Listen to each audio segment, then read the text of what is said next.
Olá, amigos do MEFA, como estão todos? Mais um encontro, né, do nosso estudo da doutrina espírita, e hoje nós estamos encerrando o nosso plano, né, de estudo. Não seria bem o plano, seria o nosso itinerário que nós fizemos desse módulo, né, de introdução ao estudo da doutrina espírita. Hoje a gente vai finalizar com o Evangelho no Lar. Acho que a gente consegue falar de todo ele, né? E aí vamos finalizar essa primeira etapa do estudo da doutrina espírita, né? Uma vez que eu me propus a seguir o itinerário, como vocês bem sabem, do estudo sistematizado proposto pela FEB, porque eu achei que tinha uma sequência que nos ajuda na compreensão, né? Então hoje a gente está encerrando um ciclo e o último tempo vai ser o Evangelho no Lar. Mas, como de costume, vamos iniciar com um agradecimento, né, aos bons espíritos, aos nosso Mestre Jesus, que durante todo esse caminhar com mais de um ano, né, de aulas gravadas, né, encontros gravados, né, nos possibilitou chegar nesse momento que a gente finaliza essa introdução, né, ao estudo da doutrina espírita nesse projeto proposto pelo MEFA. Então a gente agradece aos bons espíritos e também aqueles encarnados, né, que estão aqui conosco, seja pela inspiração lá no centro, né, na presidência do Henrique e agora da Maria, e também a todos vocês que nos acompanhem aí. Nosso muito obrigado. Como disse, vamos tratar do Evangelho, né? Nós tratamos da prece no encontro anterior e agora vamos falar um pouquinho do Evangelho no lar, a importância do Evangelho, né? Até vamos tratar aqui também, trazer um pequeno roteiro para auxiliar. Iniciando esse tema, vamos dar uma leitura em duas passagens da Bíblia no Evangelho.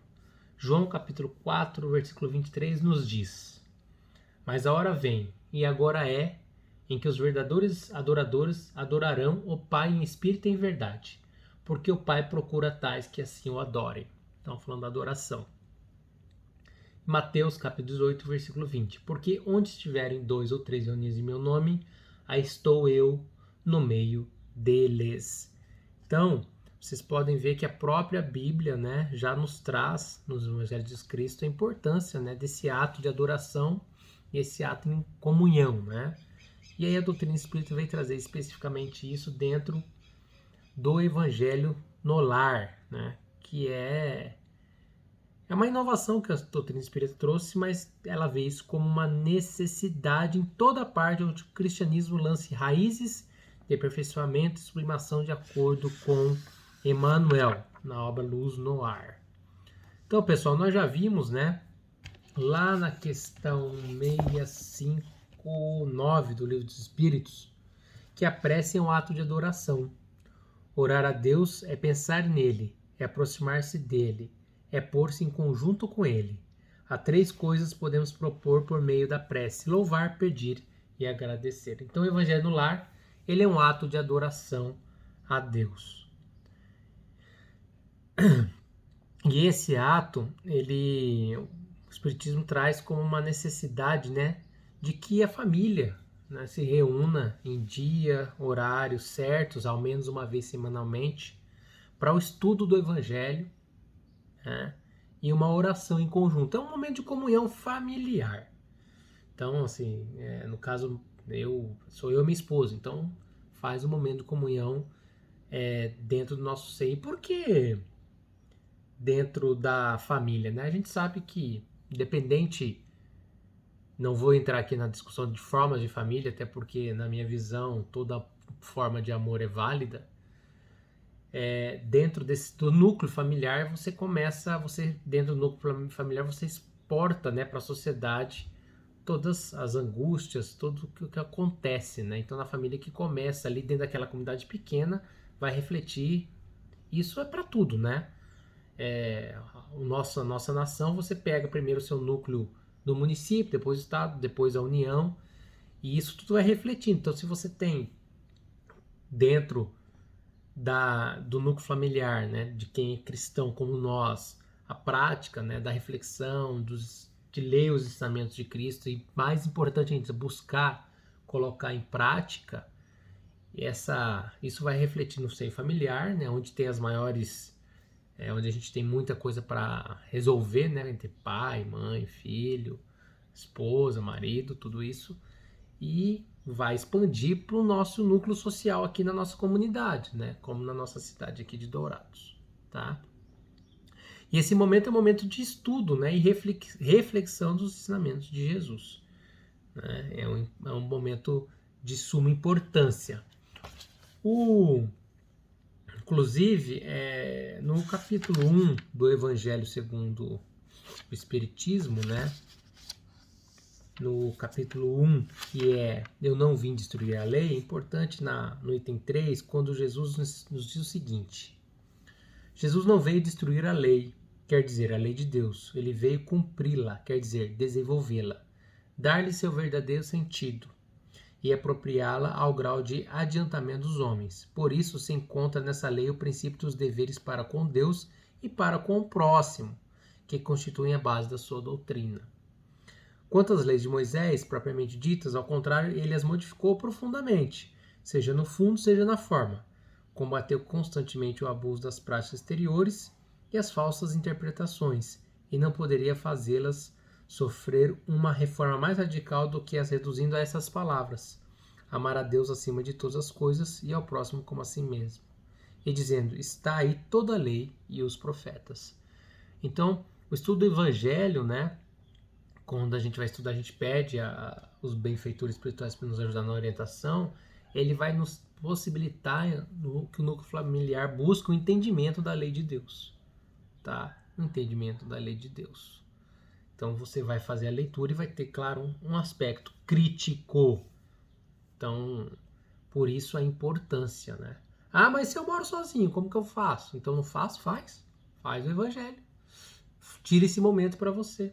Como se fosse uma... Claro, você tem seus momentos de oração e prece, eu já disse aqui que não há local nem momento ideal, mas de repente você cria essa forma já, né? Faz o culto do Evangelho no lar, com dia e hora pré-agendada, porque aí você vai fazer tanto que fala, um Evangelho no lar de uma maneira distinta. Você vai fazer a leitura, tudo como a gente vai aqui sugerir para vocês, tá?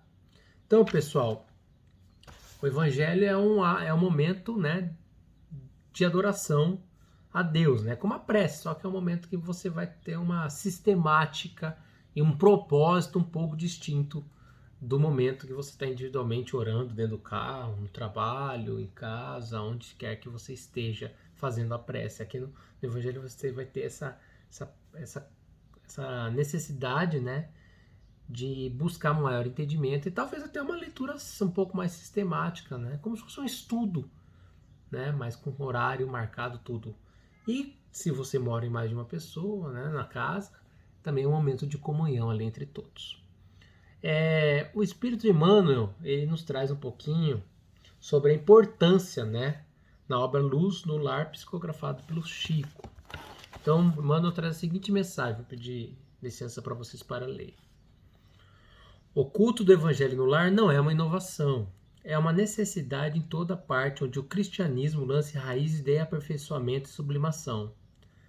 A Boa Nova seguiu da manjedoura para as praças públicas e avançou da casa humilde de Simão Pedro para a glorificação no Pentecostes.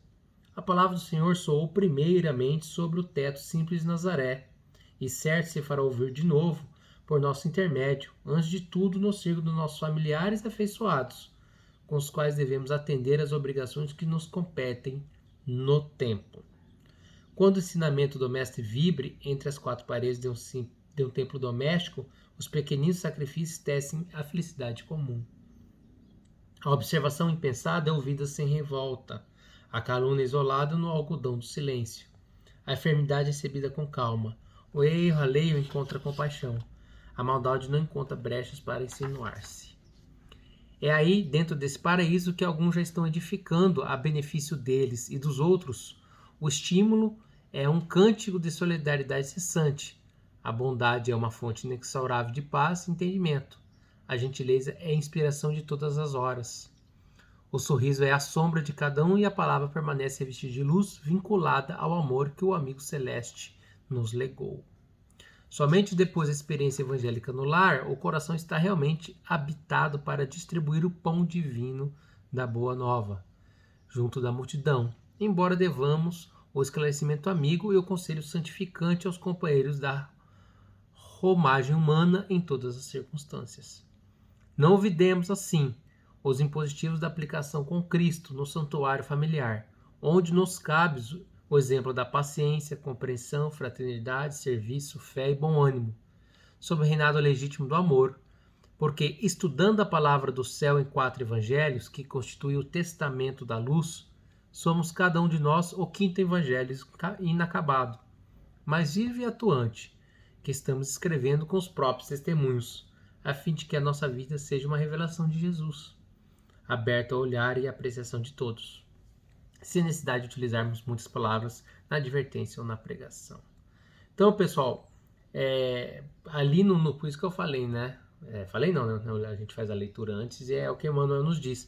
No núcleo familiar, né, você tem que buscar a paciência, compreensão, fraternidade, serviço, fé, bom ânimo, que geralmente são as nossas maiores batalhas individuais, são no núcleo familiar, né, onde a gente encontra às vezes resistência, muita frustração com filhos, com pais, com irmãos. Então é naquele núcleo ali e nada mais importante do que a gente fazer esse momento, tá? Então o Evangelho no Lar, ele tem que ser por nós praticado. E a gente tem que buscar praticar isso, tá ok? Inclusive, no momento do Evangelho no Lar, né, a gente, além de nós ali encarnados, com certeza, né, outros companheiros desencarnados vão ali estacionar, né, para nos ouvir, para ouvir as palavras que estão sendo ditas também por eles. Estarão ali acompanhando, né, buscando também alento e compreensão da situação que eles se encontram. Aqui a obra da FEB traz um roteirinho, tá? Para que você faça, né, Evangelho no Lar. É um roteiro que geralmente também os centros sempre orientam, né? Que a gente faça para essa reunião em família, né? Então essa reunião vai se iniciar com a prece, em que a gente vai evocar nos bons amigos, benfeitores, né? Como se fosse até uma modalidade de reunião espírita, mas não necessariamente precisa. Você pode fazer ali uma oração inicial, né? Depois você pode fazer a leitura de uma página evangélica, né? E após essa leitura pode ser um comentário. Essa leitura, eu particularmente, aqui em casa, né? A gente gosta de usar o Evangelho segundo o Espiritismo, tá? Mas de repente você pode usar até a Bíblia também na parte do Evangelho, né? O importante é buscar, com o Evangelho, buscar a leitura do Evangelho, né? Do testemunho do Cristo. Você pode fazer uma leitura ali. E se for o caso, comentários, né? Se alguém quiser contribuir com uma história, ou com uma poesia, ou com algo a mais ali, sem problemas, né? E depois você vai fazer uma prece de encerramento, né?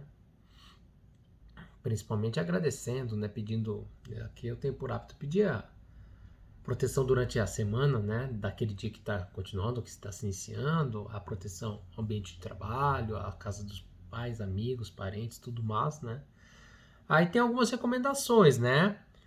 Diz para não ultrapassar 1 hora, né? Se é um encontro não muito longo. Que faça a leitura do Evangelho, como eu disse, né? Pode ser colocado água para fluidificar no momento ali, né? Um copo de água, depois as pessoas compartilham esse momento de água, né? Sempre a doutrina nos indica que seja uma reunião no mínimo semanal, mas o meu amigo Tadeu, psicólogo também, amigo nosso espírita, um grande conhecedor, já me falou que passou da hora de a gente fazer essa reunião, se buscar tentar fazer diariamente, em razão da grande tribulação que o nosso planeta tem passado nesse momento. De fato, né? Pandemia, momento de guerra, as notícias, quando nós vamos ler, não são boas, né? O planeta está, nesse momento, numa situação bem mais complicada do que já esteve há alguns anos atrás, né? Tensões entre grandes nações, tudo mais, que envolve essa caminhada nossa nesse orbe aqui.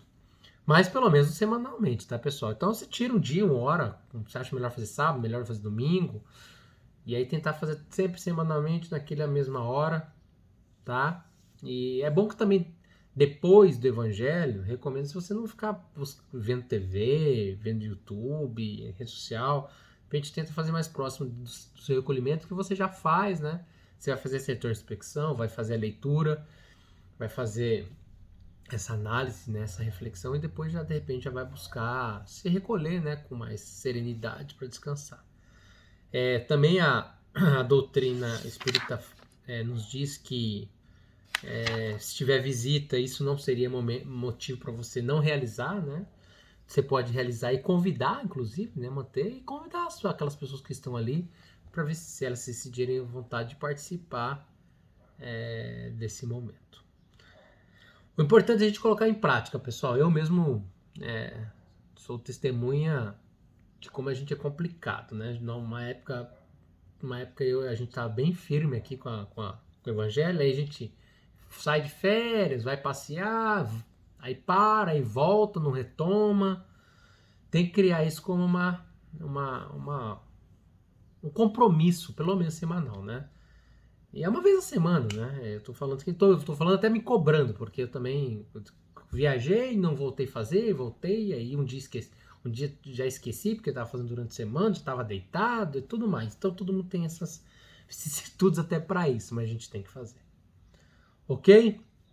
Pessoal, mais uma vez agradeço quem tem acompanhado os encontros, né, online. Espero que isso de alguma maneira ou outra tenha estimulado o estudo da doutrina, que é mais a intenção é essa, e a reforma íntima, né? Como eu já disse várias vezes aqui, as comunicações espíritas são uma parte da doutrina que fascina bastante e trazem muitos curiosos da doutrina espírita, mas no meu ponto de vista não é o principal. O principal é o Evangelho de Cristo, é a reforma íntima, é a gente buscar melhorar, nos melhorarmos, para melhorarmos nosso núcleo familiar, para melhorarmos nossa comunidade, melhorarmos nosso país e, quiçá, melhorarmos esse país tão sofrido chamado Brasil, né?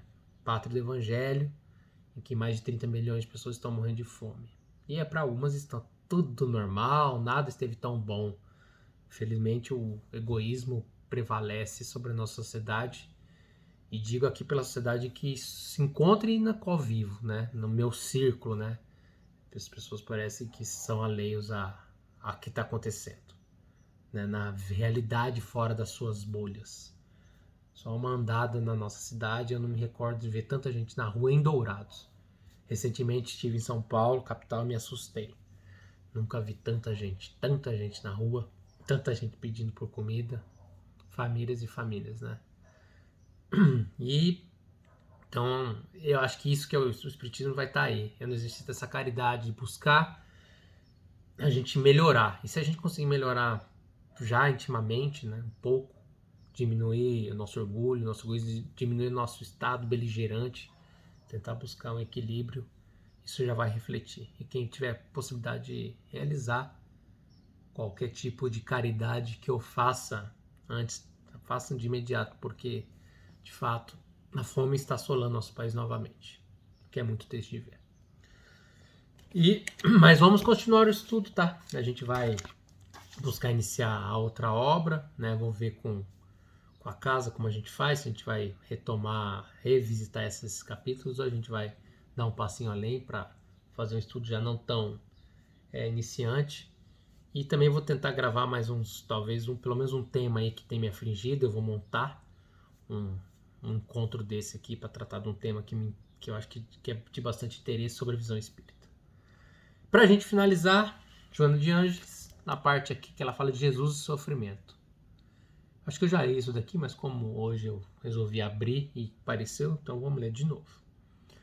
Quando procurado pelos portadores de enfermidades, Jesus sempre os inquiria se realmente desejavam a saúde ou criam que ele os poderia curar.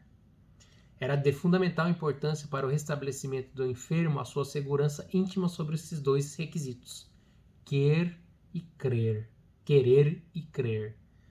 Completando-se um no outro, tornam-se essenciais para o restabelecimento físico e psíquico do candidato à cura.